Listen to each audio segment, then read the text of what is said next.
Boa noite a todos. Queria desde já agradecer pelo convite aqui. Também queria estender o boa noite a quem está em casa.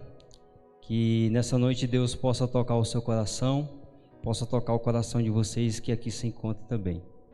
Desde já queria agradecer pelo convite que me foi feito pela professora Juliana.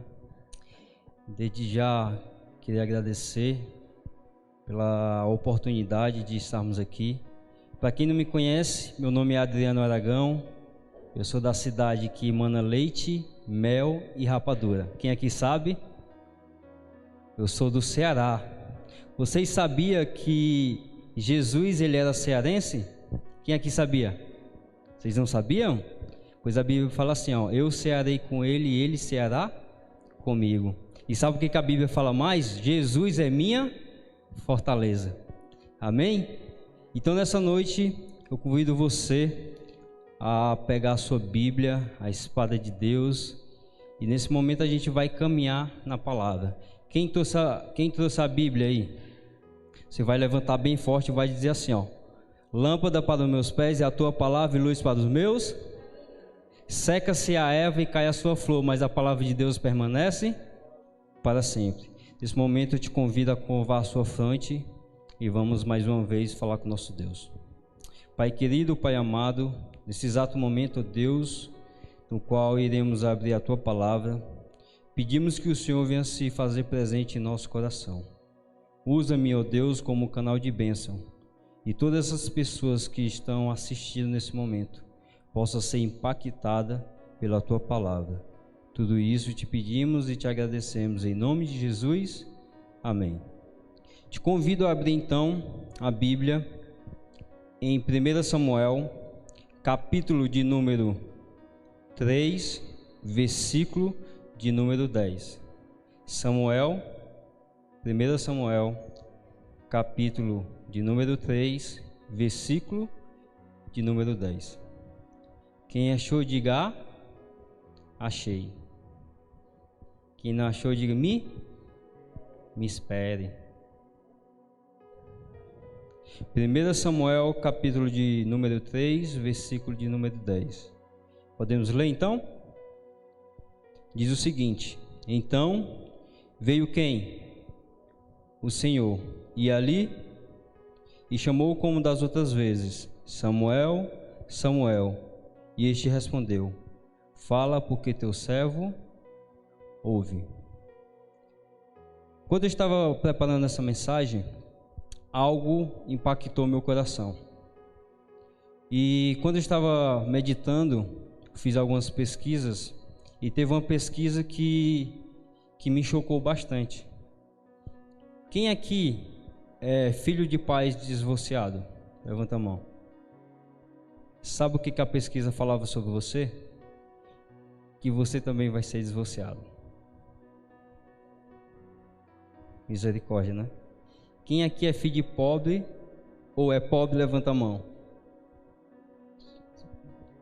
Sabe o que a pesquisa fala também? Que se você é pobre, se seus pais são pobres, você também vai ser pobre. Entenda, essa não é a mensagem de Deus para você. Essa é o que a pesquisa fala ao seu respeito. E olhando para essa pesquisa e olhando para a nossa realidade hoje, a pesquisa ela combina exatamente com a nossa realidade. Que pessoas que são divorciadas, que se você for estudar, elas também tiveram pais que foram divorciados.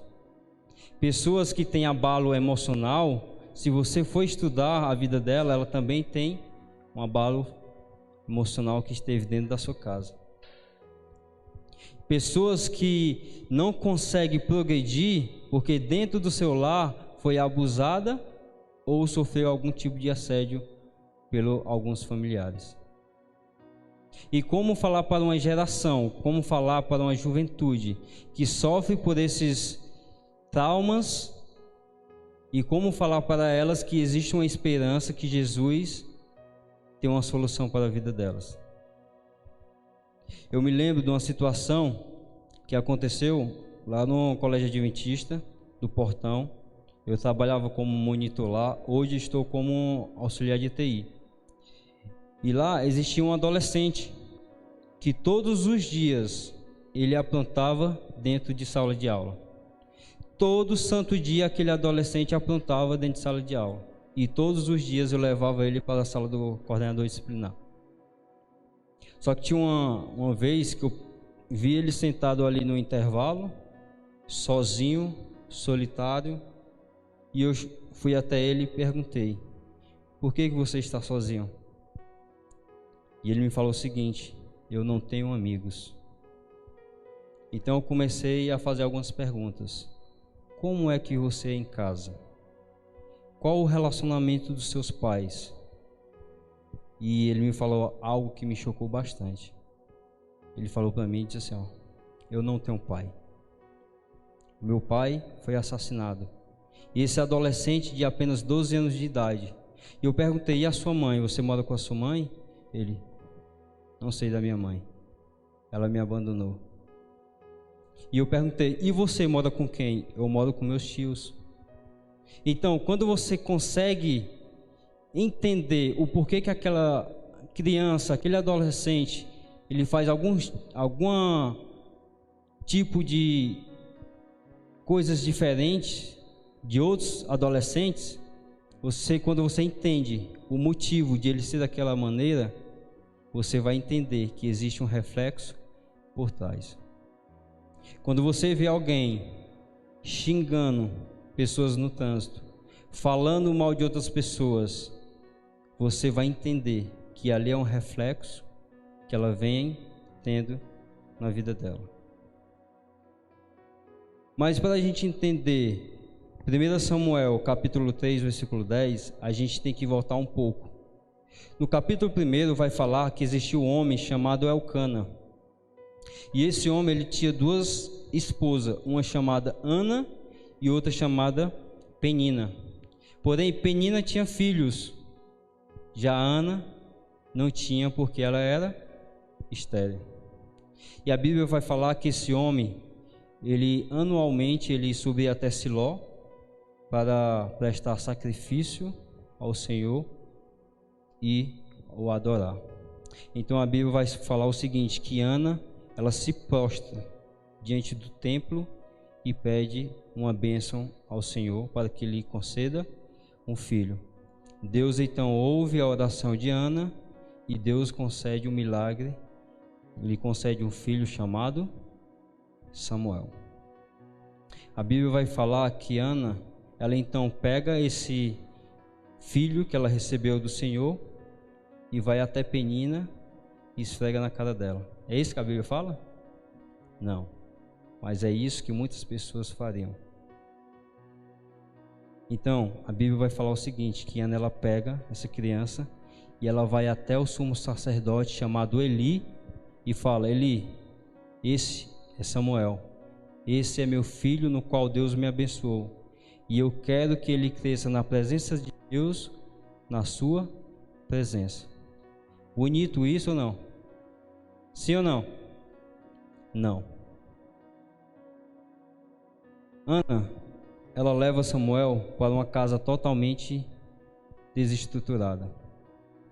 A Bíblia vai falar em 1 Samuel, capítulo 1,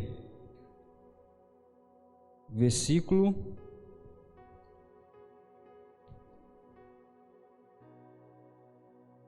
1 Samuel, capítulo 1, versículo 9. Só um minuto. Versículo 3, versículo 1, perdão. Fala o seguinte: naqueles dias a palavra do Senhor era de muito valia. Ou seja, em outras traduções vai dizer que a palavra de Deus era muito rara. Eli, que era sacerdote, era um homem que ligava povo a Deus. Agora a Bíblia vai falar que ele não consegue mais ouvir a voz de Deus. Que a voz de Deus era de muito valia. Ou seja, não sei se vocês lembram aqui, aquele período da greve dos caminhoneiros, em que a gasolina reduziu e o valor aumentou. Quem aqui lembra? Ou seja, os postos de gasolina estavam todos lotados, porque existia uma escassez de gasolina.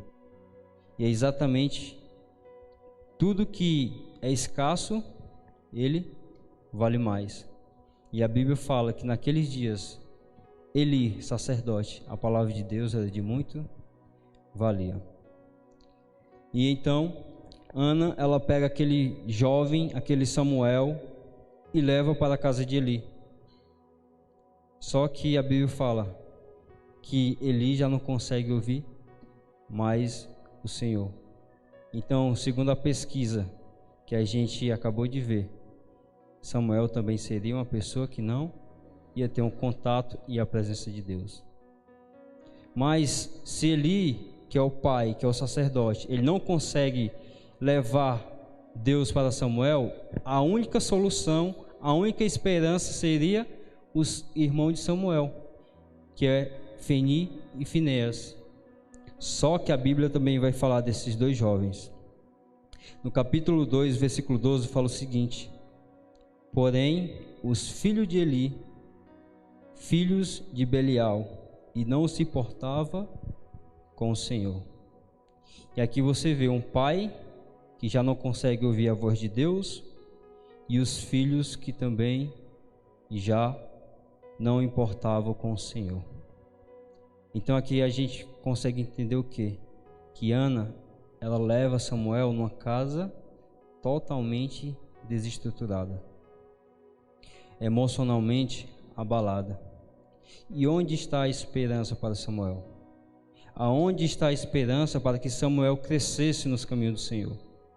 Aonde está a esperança? Porque, segundo a pesquisa que a gente acabou de relatar, que somos a média das 5 pessoas que convivemos, e lá em 2 Coríntios fala que as más companhias corrompem os bons costumes.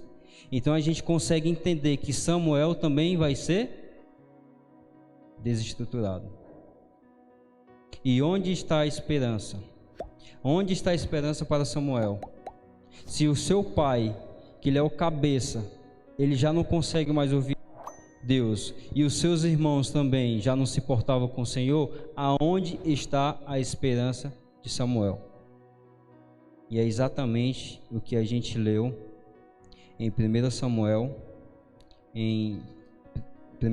capítulo 3, versículo 10. Então veio o Senhor, e ali esteve, e chamou como das outras vezes: Samuel, Samuel. E Samuel falou: fala, Senhor, porque teu servo ouve. A esperança de Samuel não está no seu pai, Eli. A esperança de Samuel não está nos seus irmãos. A esperança de Samuel não está nessa pesquisa que a gente acabou de ver. A esperança de Samuel está na voz do Senhor. Talvez esteja falando para alguém hoje que está com a família totalmente desestruturada. Talvez esteja falando para você que está em casa, que é um jovem, que você tem presenciado seu pai traindo a sua mãe, sua mãe traindo seu pai. Talvez você tenha presenciado algo totalmente complexo que você não consegue entender. Mas a Bíblia quer falar para você hoje que a esperança está na voz do Senhor. A voz do Senhor é a nossa maior esperança. Então, Deus se faz presente dentro do quarto de Samuel. Jesus chama Samuel. Só que o que me intriga é o seguinte, que quando Deus chama Samuel pelo nome, o que ele faz? Ele sai do quarto. Porque ele não consegue, ele não entende ainda quem é o Senhor. Então Samuel, ele sai do quarto, ele vai até Eli e fala: Eli, o Senhor me chamou? Eli fala: não, Samuel, volta a dormir. Então Samuel volta para o quarto, deita novamente e o Senhor pela segunda vez fala: Samuel, Samuel. E o que Samuel faz? Sai do quarto, vai para Eli e pergunta: Eli, me chamou? Ele fala: não, Samuel, volta a dormir. Então Samuel volta para o quarto e mais uma vez Deus fala com Samuel: Samuel, Samuel. E mais uma vez Samuel vai a Eli e pergunta: Eli, me chamou? Só que dessa vez ele entende que quem está falando com ele? O próprio Deus. Veja, irmão, aqui há um problema. Quem Deus se revelava? Para o sacerdote Eli. Só que agora Deus não fala mais com Eli. Deus está falando com quem? Com Samuel. Entenda, Eli conhecia Deus. Eli conhecia a voz. Só que aqui a gente tem que entender uma coisa: que conhecer não te transforma. O pior ateu não é aquele que acredita em Deus. O pior ateu é aquele que acredita em Deus e vive como se Deus não existisse. Ele conhecia o Senhor. Ele conhecia a voz de Deus. Só que Deus não falava mais com Eli. Então Eli, o que ele faz? Samuel, volta-te a deitar, e se ouvir a voz, você vai dizer: fala, Senhor, porque teu servo ouve. E o interessante é que Samuel volta para o seu quarto e mais uma vez Deus fala com Samuel: Samuel, Samuel. E o que Samuel fala? Fala, Senhor, porque teu servo ouve. E se você for estudar a Bíblia, você vai ver, a Bíblia vai falar o seguinte: no dia anterior, o menino Samuel sai do quarto, entra no quarto. No dia seguinte, o profeta Samuel sai do quarto. Entenda, quando você escuta a voz de Deus, você já não é mais um menino, você é um profeta. Quando você escuta a voz de Deus, você já não é a mesma pessoa. Sabe? É complicado porque há muito tempo eu tenho atuado como líder de jovens, diretor de jovens, distrital de jovens, regional de jovens. E sabe o que é que eu tenho ouvido muito da juventude? Eu não consigo ouvir Deus falar comigo. Deus fala com fulano, Deus fala com ciclano, mas Deus nunca fala comigo. E onde levar a esperança para essa juventude? Eu estudei algo na faculdade que complementa exatamente o que Deus quer falar para nós hoje. Existem 5 elementos da comunicação. Existe o emissor, aquele que emite a mensagem. Existe o receptor, aquele que recebe a mensagem. Existe a mensagem, existe o código e existe o ruído. 5 tipos de elemento da comunicação para que a comunicação saia perfeita. Quem é o nosso emissor? Fala, Deus. Nosso emissor, Deus. Quem é o receptor? Fala, nós. Nós. Quem é a mensagem? A Bíblia. Qual o tipo de linguagem, qual o código que Deus fala? É exatamente através da nossa linguagem. Imagina, eu chegando aqui e falando inglês para vocês, vocês vão entender? Não vão. Porque Deus, Ele fala de acordo com a nossa linguagem. E o último se chama ruído. Sabe por que muitas pessoas não conseguem ouvir a voz de Deus? Sabe por que a gente não consegue ouvir, entender, e por que a nossa juventude hoje não consegue ouvir a voz de Deus? Por conta dos ruídos. Às vezes, os ruídos lá de fora é mais alto do que a voz de Deus aqui dentro. Temos o nosso emissor. Nós somos o receptor. Nós temos a mensagem. Nós temos o código, que é a maneira como a gente lê aqui em português. Mas muitas vezes não conseguimos ouvir por conta dos ruídos. E minha pergunta nessa noite para você é o seguinte: o que tem te atrapalhado de ouvir a voz de Deus? Qual a voz que está sendo mais forte do que a voz do Senhor? Talvez você não consegue mais ouvir Deus falando com você, como antigamente você conseguia quando você teve aquele primeiro amor. Porque quem se lembra do dia que foi batizado aqui? Quando você é batizado, você está ali fervoroso. Você está ali, lendo a Bíblia, estudando, e parece que você consegue ouvir Deus falando com você. Só que os dias vão passando, vêm os problemas, vêm as dificuldades, vêm as aflições, e parece que tudo isso vem nos sufocando ao ponto que a gente acaba esquecendo. A Bíblia fica de lado, empoeirada, e você não consegue mais se lembrar das promessas que Deus fez para você. Como falar para a nossa geração que Jesus é a esperança? Como falar para uma juventude que sofre por abusos, traumas familiares, vê os pais se divorciarem? Como falar para essa juventude? Através da palavra, que ainda há esperança.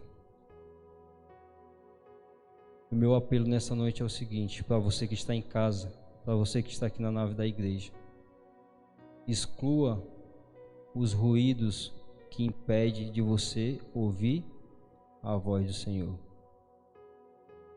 Eu não sei o que você tem colocado na sua vida. Eu não sei o que tem falado mais forte. Talvez seja o seu trabalho, talvez seja as suas amizades, talvez seja uma música secular, talvez seja os momentos que você passa assistindo Netflix. Eu não sei. Mas uma coisa Deus pediu para me falar para você nessa noite: se você quer me ouvir, você precisa excluir aquilo que atrapalha a nossa comunicação. Quer ouvir Jesus? Quer ouvir Deus falando com você? Você precisa excluir aquilo que está impedindo, que são os ruídos do mundo. Nessa noite, Deus te trouxe até aqui com um propósito e com um objetivo, que Ele tem saudade de ouvir a tua voz. Talvez tenha muitas pessoas aqui que já está há dias que não conseguem falar com Deus. Tem pessoas que conseguem passar o dia todo conversando com alguém, mas não conseguem passar 10 minutos em oração falando com o próprio Criador. Nessa noite, Deus estava falando o seguinte: filho, eu nunca mudei. Eu estou no mesmo lugar. A Bíblia fala que Samuel ele saiu do quarto, mas a voz de Deus ali esteve. Samuel muda, Deus não muda. Samuel sai do quarto, Deus permanece no quarto. Samuel não escuta, Deus permanece falando. Sabe o que eu quero falar para você? É o seguinte: Deus está lá no teu quarto, te esperando para ter um encontro contigo. Deus a todo momento está falando: ei, filho, eu estou aqui. Ei, meu amado, eu estou aqui. Você está passando por uma dificuldade? Eu estou aqui. Só que muitas vezes você não consegue escutar, porque as dificuldades, as aflições, o desânimo, o desemprego, a falta de fé te impede de ouvir a voz de Deus. E sabe o que Jesus está falando? Filho, eu estou aqui, de braços abertos, para te receber. Não importa aonde você foi, não importa o que você fez, não importa. O que importa é que eu estou aqui. Eu morri por você para te salvar. E eu estou aqui, de braços abertos, para te receber. Então, que nessa noite você possa entender que Deus quer voltar a falar com você. Que Deus, Ele quer passar os momentos maravilhosos ao seu lado. Mas para isso, você tem que eliminar aquilo que impede de ter uma comunicação correta, comunicação segura. Que Deus abençoe cada um de vocês. Que Deus abençoe você que está em casa. Que essa mensagem ela possa ir de encontro ao seu coração. Lembre-se, para ouvir a voz de Deus é preciso eliminar os ruídos do mundo. Que Deus abençoe cada um de vocês. Amém?